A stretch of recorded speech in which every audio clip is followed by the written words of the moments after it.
Hi friends, welcome back to our channel. ఈరోజు వీడియోలో చెనంగాకి పచ్చడి ఎలా చేయాలో చూపిస్తాను. ఇది చాలా మంచిదండి. ఇది కంటికి కూడా చాలా మంచిది, ఆరోగ్యానికి చాలా చాలా మంచిది. ఒకసారి ట్రై చేయండి. ముందుగా ఒక కడాయి తీసుకొని కడాయిలోకి ఒక స్పూన్ అయితే ఆయిల్ వేసుకోవాలి.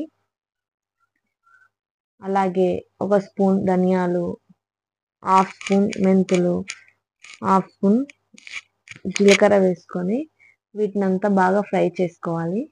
చూడండి, ఇలా ఫ్రై అయిపోయాక దీనిలోకి 10-12 వెల్లుల్లి రెబ్బల్ని కూడా వేసుకొని ఫ్రై చేసుకోవాలి. వెల్లుల్లి కూడా బాగా ఫ్రై అయిపోయాక చూడండి, ఈ చెన్నంగాకుని ఆకు తెంపి ఇది బాగా వాటర్లో బాగా కడగాలి. ఇలా కడిగేసి బాగా ఆరబెట్టుకొని ఇలా పచ్చడి చేసుకోవాలి. ఈ ఆకునంతా కడాయిలోకి అయితే యాడ్ చేసుకున్నాను. ఇది పుదీనా, ఒక కట్ట పుదీనా అయితే తీసుకున్నాను. ఈ పుదీనాను కూడా అలాగే కడిగి బాగా ఆరబెట్టుకొని ఇలా దీనిలోకి యాడ్ చేసుకోవాలి. దీనిలోకి పుదీనా కూడా యాడ్ చేసుకోవడం వల్ల టేస్ట్ అనేది చాలా బాగుంటుంది. మరీ ఎక్కువగా యాడ్ చేసుకోవద్దు. ఒక 2 కట్టల చెనంగాకైతే ఒక కట్ట పుదీనాను తీసుకోవాలి. ఇలా రెండింటిని బాగా ఫ్రై చేయాలి. ఒక చిన్న నిమ్మకాయ సైజంతా చింతపండును కూడా యాడ్ చేసుకొని ఇదంతా కలుపుతూ బాగా ఫ్రై చేసుకోవాలి. ఈ ఆకులో ఏ విటమిన్ ఉంటుంది కాబట్టి మన కంటికైనా మన ఆరోగ్యానికైనా చాలా మంచిది. ఇది బాగా చల్లారిపోయాక గ్రైండ్ చేసుకోవాలి. ఈ పచ్చడిలోకి టమాటాను కూడా యాడ్ చేసుకోవచ్చు. టమాటా వేసుకుంటే పచ్చడి నిల్వ ఉండదు కాబట్టి టమాటా లేకుండానే నేను ఈ పచ్చడిని చేస్తున్నాను.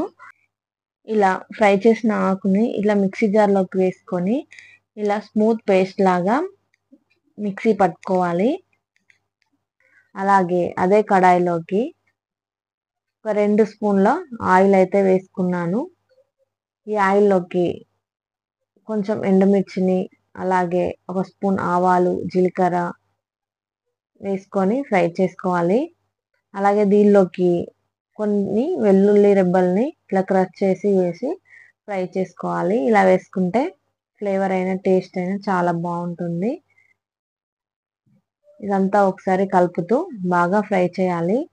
దీనిలోకి ఒక హాఫ్ స్పూన్ పసుపును యాడ్ చేసుకోవాలి. ఇలా యాడ్ చేసుకొని ఒకసారి అంతా బాగా కలపాలి. దీనిలోకి కారం యాడ్ చేసుకుందాము. నేను కారంతోనే చేస్తున్నాను. అలాగే ఎండుమిర్చితో కూడా చేయొచ్చు. నేనైతే కారంతో చేస్తున్నాను. ఒక 3 స్పూన్స్ కారం అయితే వేసుకున్నాను.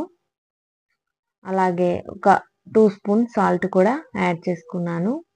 కారం బాగా ఫ్రై అయిపోయాక మనం మిక్సీ పట్టి పెట్టుకున్న చెనంగాకు పేస్ట్ని వేసుకొని బాగా ఫ్రై చేయాలి.